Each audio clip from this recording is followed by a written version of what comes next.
which one is the moment that's sad? I'm moving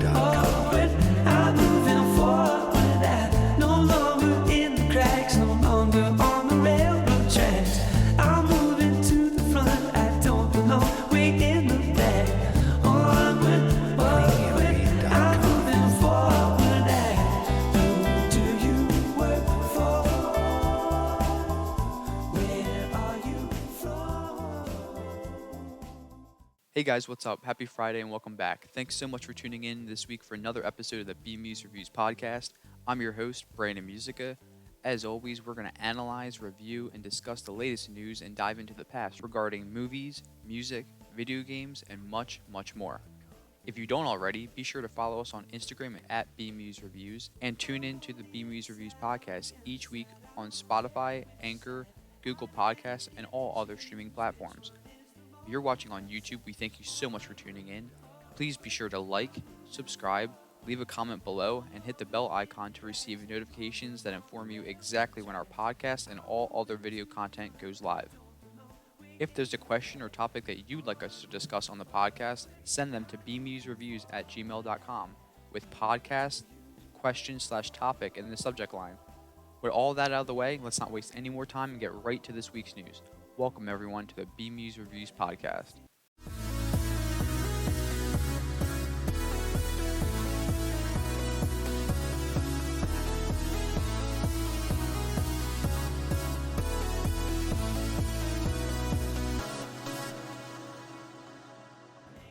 Topic number 1 today.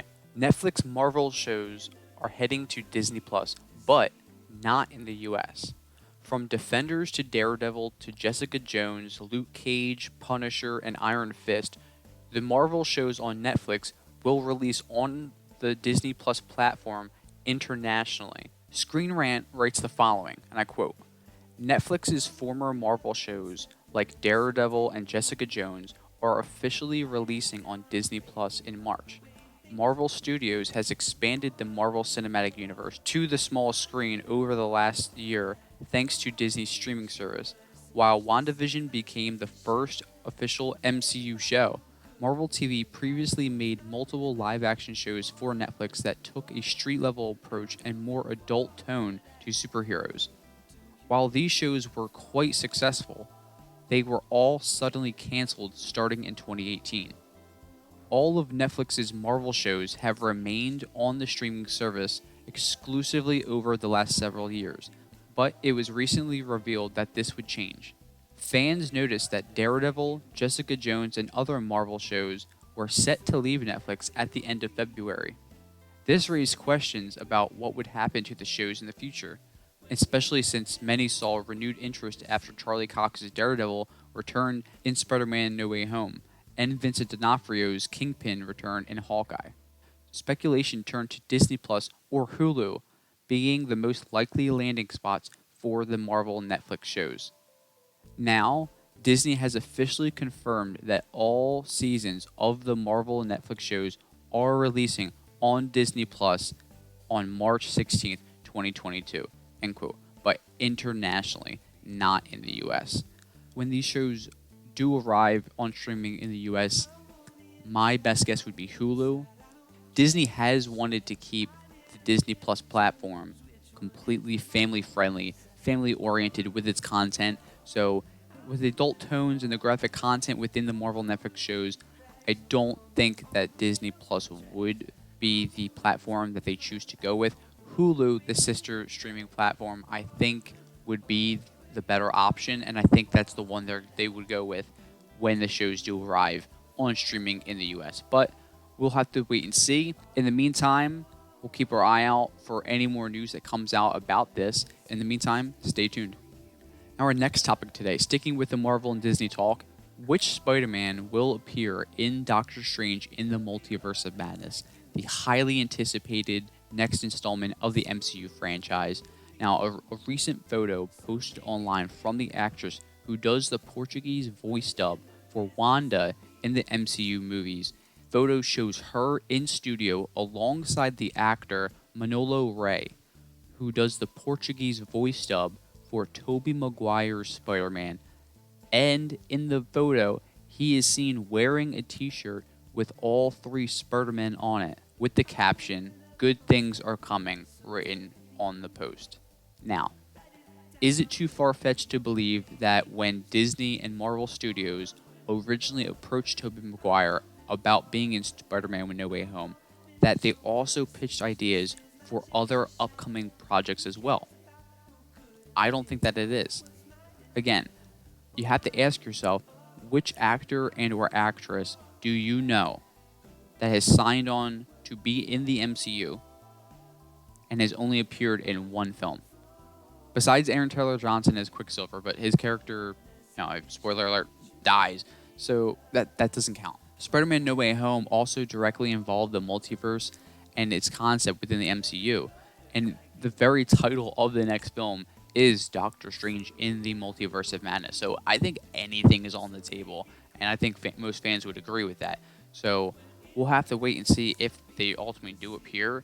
But both movies were also reported to have been completing reshoots in Manhattan around the same time. Both Spider-Man No Way Home and Doctor Strange in the Multiverse of Madness were completing their reshoots in Manhattan around the same time. So it is not too far-fetched to say that we could not only see the return of Tobey Maguire in this next installment in the MCU in Doctor Strange, but also see Andrew Garfield as well. And ultimately, this photo coming out and fans talking about it, us talking about it here on this podcast, this is just great free marketing for Disney, Marvel, the movie itself. Having fans talk about it, finding these little clues and trying to dig in to see what it means. If it means anything at all, who knows? We'll have to wait and see. But the fact that we're talking about it and talking about this movie is ultimately the free marketing that continues to give, and they know exactly what they're doing over at Disney and Marvel Studios. So, very excited for Doctor Strange in the Multiverse of Madness. Will we see Tobey Maguire and Andrew Garfield, as well as Tom Holland, the 3 Spider-Men unite? Or will we just see 2 or 1? Who knows? We will have to wait and see. But May is just around the corner, not too far at all. Now, our next topic today, we're going to talk about this past Wednesday's episode of AEW Dynamite. The show opened with a tag team battle royale to determine the first tag team that will face Jurassic Express at Revolution on March 6th. The match consisted of Red Dragon, the Young Bucks, Santana and Ortiz, Best Friends, 2.0, Private Party, Silver and Reynolds, FTR, the Gun Club, or commonly known to the crowd as the Ass Boys, as well as the Butcher and the Blade. Santana was absolutely on fire in this match, and we saw him come face-to-face with Trent. The crowd roared in cheers as they remembered the brutal parking lot brawl between the two about 18 months ago. Definitely should have seen more follow-up with that tag team feud, I would say, but maybe we will see in the future. We'll have to say. But it was great to see those two come face-to-face. In the match, the final 6 wrestlers represented incomplete teams, which included Trent, Santana, Kyle O'Reilly, Matt Jackson, Dax Harwood, and John Silver. It then came down to the final 4, Kyle O'Reilly, Matt Jackson, Dax Harwood, and John Silver. Kyle O'Reilly and Matt Jackson worked together to take out John Silver, but Kyle O'Reilly faked an injury, which forced Matt Jackson to throw John Silver over the top rope. And as soon as he went to make the move, Kyle O'Reilly quickly acted and eliminated Matt Jackson, thus showing that he was faking his injury. Hangman Adam Page then stormed down to the ring to get revenge on Red Dragon, who attacked him viciously last week on Dynamite. The Young Bucks simply stepped aside, continuing to build their long-anticipated reunion with Hangman Adam Page. Adam Cole then ran down to save Bobby Fish and Kyle O'Reilly, but John Silver fought them all off. Hangman Adam Page hit O'Reilly with a buckshot then and cut a promo on how he's going to be the one to beat Cole at Revolution on March 6th. Then later on in the show, we see MJF cut what should be nominated for Promo of the Year. With tears welling in his eyes, he spoke about his childhood and overall experiences growing up and going to school. He said he didn't fit in during class because of his ADD. He said he didn't fit in on the football team because of the horrid anti-Semitic abuse that he had to endure from other players. The one thing that got him through all of those terrible school days was professional wrestling and his hero, CM Punk. But in 2014, When MJF needed Punk the most in his life, Punk quit wrestling. Punk quit on him. After that, MJF also gave up on his dreams. He later then decided to pursue his dreams again to become the best in the world, not because of Punk, but in spite of him, he said. Punk then came down to the ring, and instead of being confrontational and looking for a fight right away, he simply asked MJF off mic, "Is it true?" MJF then walked out of the ring without a reply. This was fantastic. This promo was great. The entire story now represents much more. This demonstrated that even the bad guy, the guy that you hate, the guy that cheated to beat CM Punk in his hometown of Chicago, not once but twice, they also have their own struggles and their own hardships and their own lives. And ultimately, their own reasons for being exactly who they are. And by the simple look on CM Punk's face, it was evident that this promo got through to him. And he now realizes the true reason for why his arch nemesis, MJF, hates him so much. It was fantastic, fantastic storytelling. And cannot wait to see the next chapter play out next week on Dynamite, but also at Revolution on March 6th. Next on the show, we saw the Knights of the Black Throne take on Pac and Penta just a few weeks after their first match. Now, the main purpose of this match was for the surprise. Buddy Murphy debuts in All Elite Wrestling. Buddy Murphy is All Elite. At first, he teases an attack on Malachi Black, but instead joins forces with him in the beatdown of Pac and Penta. This will likely set up a tag match at Revolution on March 6th between the two teams. Now, later in the show, we saw another great promo, this time between Chris Jericho and Eddie Kingston. This promo was excellent. Chris Jericho said Eddie Kingston's biggest problem is Eddie. His biggest problem is himself. He said that Eddie has one thing, it's achievemophobia, a fear of success that will simply prohibit him from ever winning the big one. Now, Eddie Kingston accused Chris Jericho of being a sports entertainer and not a wrestler. He said that Chris Jericho's blood is full of Kool-Aid that he provides younger wrestlers with to keep him in relevancy. Now, Eddie versus Chris Jericho is now set for Revolution on March 6th, but the story seems that it's more Eddie versus Eddie, which is really interesting. Looking forward to seeing how this one plays out. Next, we saw Ricky Starks face Dark Order's 10, defeating him with a spear and punching his entry ticket into the face of the Revolution ladder match at Revolution on March 6th. It's interesting because now Team Taz has two members in this match, both Powerhouse Hobbs and Ricky Starks. It'll be interesting to see how this plays out. Will this highlight the cracks within Team Taz in the match? Will they be at odds? Will they work together in the match? We'll have to wait and see. But very much looking forward to seeing this ladder match at Revolution on March 6th. Now, after the match, Keith Lee was interrupted during his interview by both Starks and Hobbs, thus continuing to build the momentum towards the upcoming match at Revolution. Next, we saw TBS champion, the undefeated Jade Cargill, defend her title against the HFO's The Bunny. Both Matt Hardy and Mark Sterling interfered in the match, both trying to provide their clients with foreign objects. They were both subsequently ejected from ringside by referee Aubrey Edwards. Jade Cargill now stands at 28-0, and after the match, she took the mic and openly asked, "Who's next?" On cue, Tay Conti's music hits, and she charged the ring, getting directly in Jade Cargill's face, thus setting up their match for Revolution. Now, the main event between Bryan Danielson and Daniel Garcia was yet another epic, violent, technical match that highlighted the immense talent of both wrestlers. This match was definitely more vicious than last week's match with Liam Moriarty, but Bryan Danielson again emerged victorious after choking out Garcia with a triangle sleeper in under 10 minutes. Then we saw 2.0 come out and attack Danielson directly after the match ended.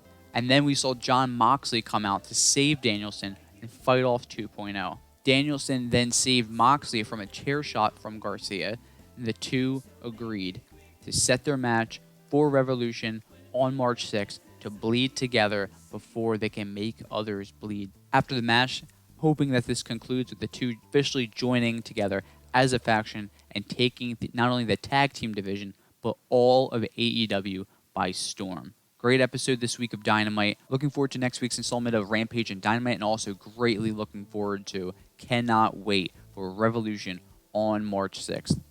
Now this week we're introducing a new topic to the podcast called What Are They Filming and What Should I See? This is merely an opportunity for us to highlight actors and actresses along with directors, writers, cinematographers, you name it. It gives us an opportunity just to talk a little bit more about what they're currently working on, what they're filming, as well as movies that they were either in or had a hand in the movie's production, along with other distinct career highlights as well. Today, we're going to highlight two very well-known actors, the first being Owen Wilson. Now, Owen Wilson has had a long association with filmmaker Wes Anderson. The two met while attending the University of Texas and became college roommates.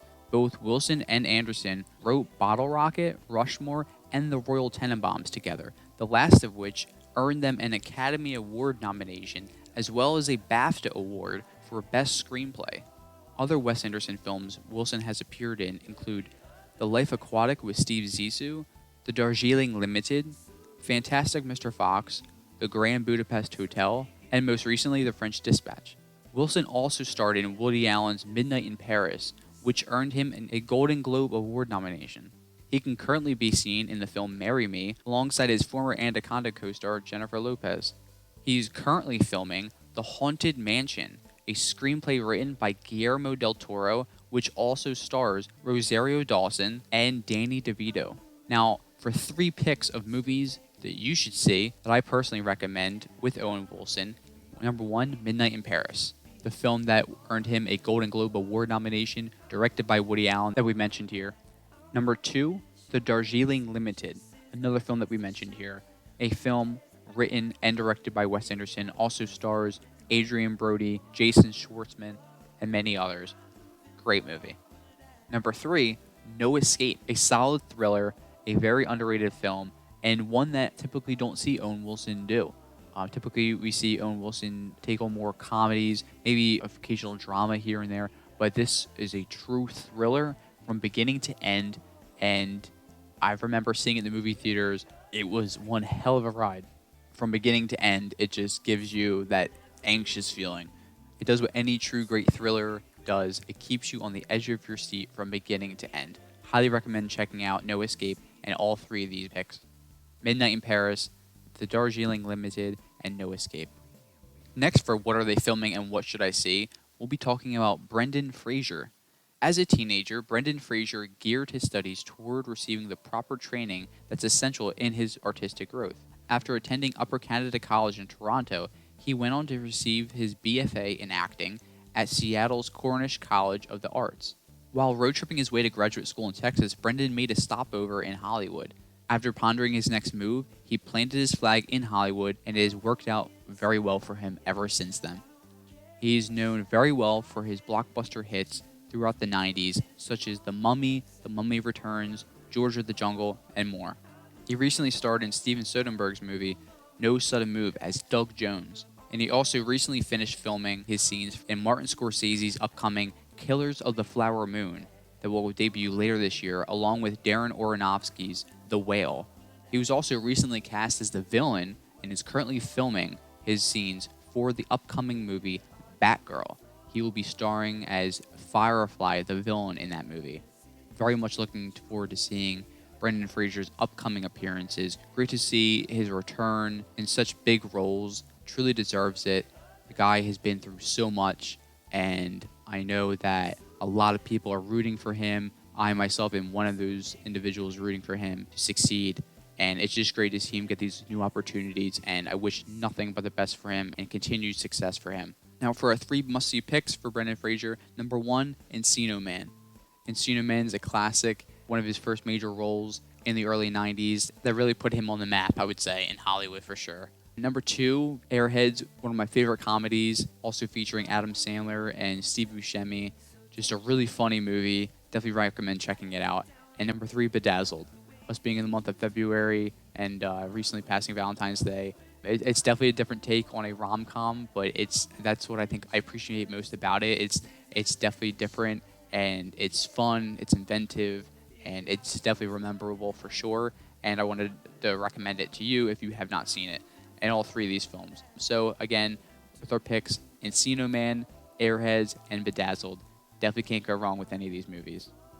Now, topic number 6 today. The first images of Cillian Murphy as Oppenheimer have been released. While you can't really tell much from still images when they're released for movies that are upcoming and are still being filmed and still being worked on, especially ones that are like this, that are just simply of the main character's face, it doesn't really give you too much.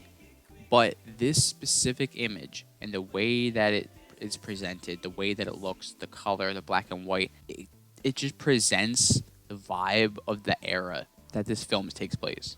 The dark, the gray background and filter, the dark, cold eyes in the image. It's one of the very few times where I think that you do get a sense what we can expect in this movie just from a simple still image like this of Cillian Murphy up close.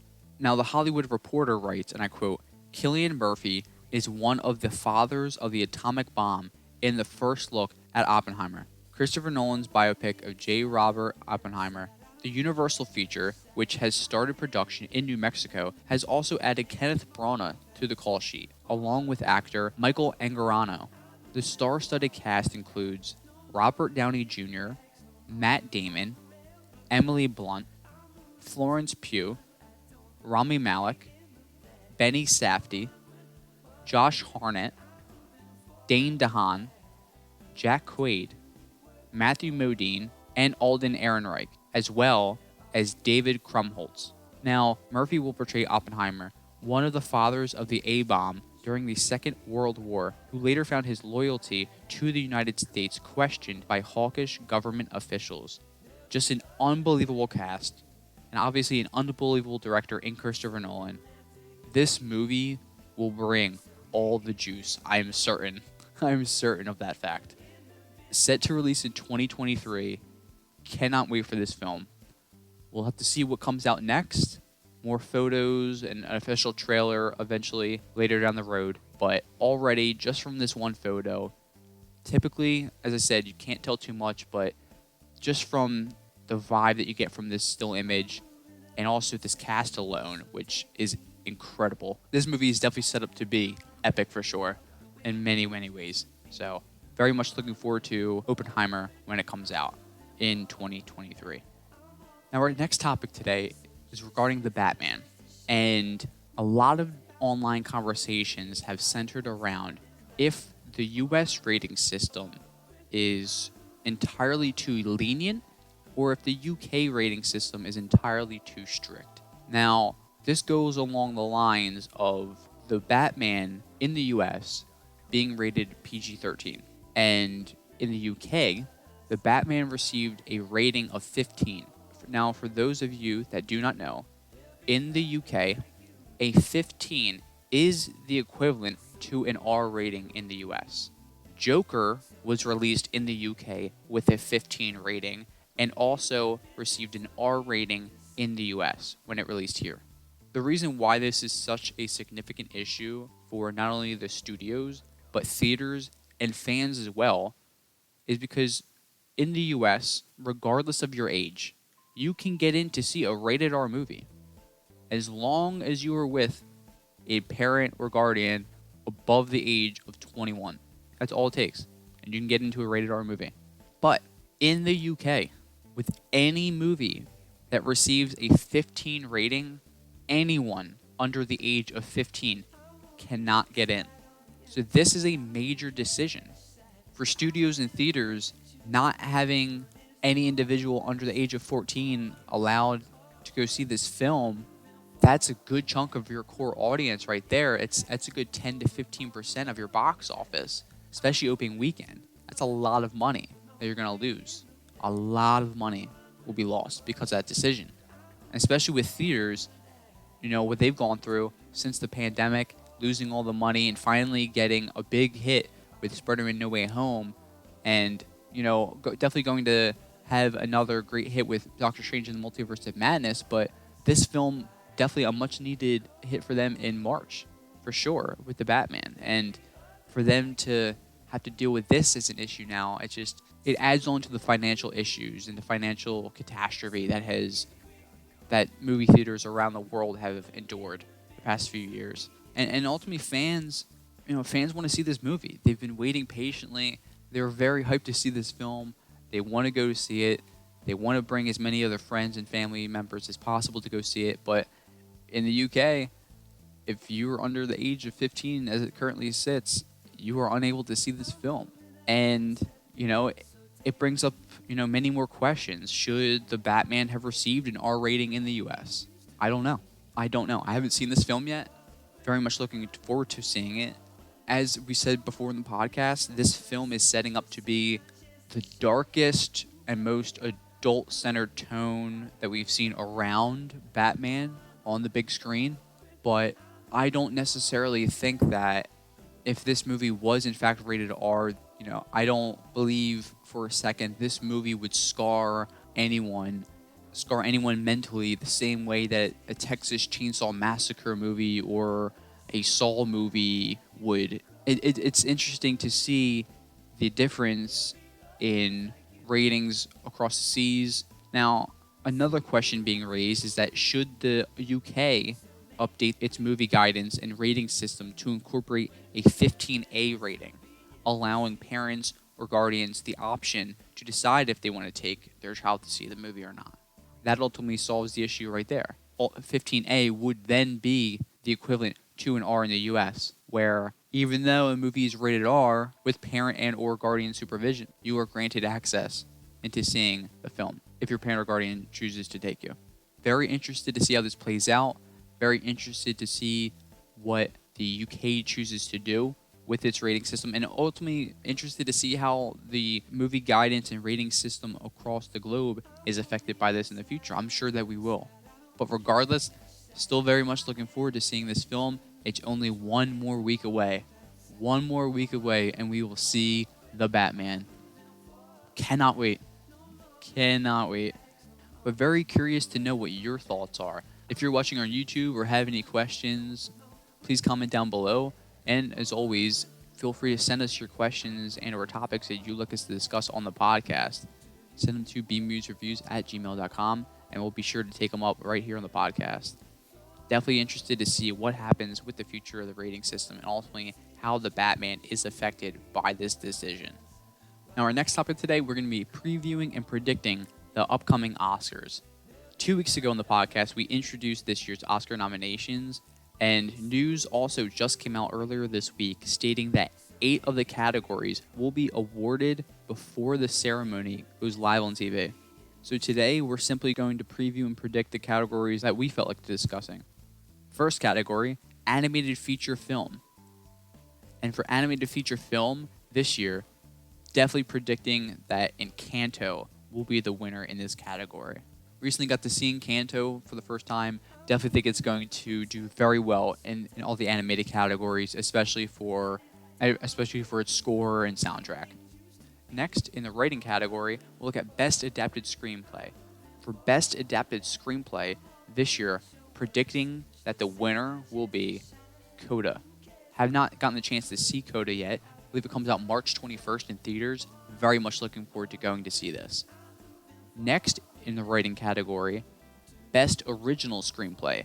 For Best Original Screenplay, predicting that the winner will be Licorice Pizza, the Paul Thomas Anderson film. I still have a lot of catching up to do with regard to the Oscar films. However, hearing all the buzz centered around Licorice Pizza definitely seems that it would be a solid pick here for the Best Original Screenplay. Next, for actor in a lead role, predicting that this year's winner will be Andrew Garfield for Tick, Tick, Boom. I did get the chance to see Tick, Tick, Boom. Thought it was an absolutely fantastic movie, and Andrew Garfield's performance was tremendous. Definitely deserving of an Oscar nomination, and this year's prediction for Best Actor in a Lead Role. Next, for Actress in a Lead Role, predicting that this year's winner will be Nicole Kidman. Now, for Nicole Kidman's role in Being the Ricardos, thought it was an excellent movie. Thought she did a wonderful, wonderful job as Lucille Ball, and definitely deserving of an Oscar nomination, and ultimately predicting that she will be the actress to take home the Oscar in the lead role. Next, for actor in a supporting role, predicting that this year's winner will be Jesse Plemons. Now, ultimately, As I've said before, I think that Jared Leto, for his performance in House of Gucci, I think he was completely snubbed. The fact that he wasn't even nominated for an Oscar for his role in House of Gucci is just an abomination. If you have not seen House of Gucci, highly recommend you check it out. Lady Gaga also nominated for her performance as Best Actress in that movie, but Jared Leto truly deserved at least a nomination for his performance in that movie. Anyway, I digress. This year, predicting that the winner for Best Actor in a Supporting Role will be Jesse Plemons in his performance in The Power of the Dog. Next, for Actress in a Supporting Role, predicting that this year's winner will be, and forgive me if I'm pronouncing this name wrong, Onwenu Ellis for her performance in King Richard. Have not gotten the chance to see King Richard yet, but definitely looking forward to checking this one out for sure. Next, for Cinematography, predicting that this year's winner will be Dune, Greg Fraser. Thought Dune was a tremendous movie, absolutely transcending, as many of Denis Villeneuve's movies are, and I thought the cinematography for this movie was absolutely fantastic. My pick this year to take home the Oscar for cinematography, Greg Fraser with Dune. Next, for Best Director, predicting that this year's winner will be Paul Thomas Anderson. I was incredibly torn between picking Paul Thomas Anderson or Steven Spielberg. Have not seen either one of these films, Licorice Pizza or West Side Story. Didn't get a chance to see either one of them yet. So much buzz around Licorice Pizza and the overwhelming amount of positive reviews that I've seen for this film just lead me to believe that it will not only win Best Original Screenplay, but also Best Director as well. And it's definitely a run for Best Picture, which is our next category. But with West Side Story, knowing what Steven Spielberg was able to do with that film and how he was able to make not only a solid remake of the original, but to ultimately transcend it to new heights as well. Very much looking forward to seeing both of these films, but definitely this year, I think The Edge, just on my gut instinct alone, Best Director, predicting that Paul Thomas Anderson will win the Oscar for his movie Licorice Pizza. And our next and final category, Best Picture. Of all the films nominated this year, my personal pick is Dune. I do not think that it will win. I think this is more of a shot in the dark guess. Dune was personally my favorite movie of this past year, I'd say. And out of all these films on this list, a lot of them that I have not seen, personally wasn't the biggest fan of Don't Look Up. And ultimately, don't think that Dune will be the winner of Best Picture, but you never know. It's nominated for a reason, and I loved this film and still do. I cannot wait for the next installment by Denis Villeneuve. And I'm looking forward to checking out the rest of these movies as well. I would definitely say that Dune is my personal pick, my personal preference to win Best Picture this year. And with that, the 94th Academy Awards ceremony is set to air on March 27th, 2022. We'll have to wait and see what it comes out to be. These were our predictions. If you're watching on YouTube, let us know your predictions. Comment them down below. And as always, send us your predictions to our email at bmuzreviews@gmail.com. We want to know exactly what your thoughts are about the Oscars and all of the topics that we discussed today. And with that, brings us to our last topic today. As always, we want to touch on some upcoming content that we're going to see on our YouTube channel. Movie reactions are being completed and edited right now. We're starting off with some random picks of movies that I haven't seen yet that I wanted to watch for a long time. Then after that, we'll be taking your recommendations and adding them to our list to complete. In addition to that, gameplay videos will be coming in soon as well. We're going to be diving into the past regarding retro games. Picks will also start off random, and then I will play the games that you pick out from my collection for me to complete. All of our important links are included in the link tree down below, including the retro game collection. So if you have a game that you want to see us complete, check out the list, comment, or send it in to us at our email, and we'll be sure to add it to our list. And with that, just about wraps up our last installment of the BMuz Reviews podcast. I'm your host, Brandon Musica. Be sure to follow us on Instagram and TikTok at BMuz Reviews. Be sure to listen every week on Spotify, Anchor, Google Podcasts, and all other streaming platforms. If you're watching on YouTube, we thank you and ask you to like, leave a comment, subscribe, and hit the bell icon. That way you receive notifications that inform you exactly when our podcast goes live, as well as all other video content. We'll be back next Friday with another episode of the BMuz Reviews podcast, so stay tuned for more. And as always, in case I don't see you, good afternoon, good evening, and good night. Do you work for? Where are you from? What message did you bring us? Why have you called? There'll be others like you soon.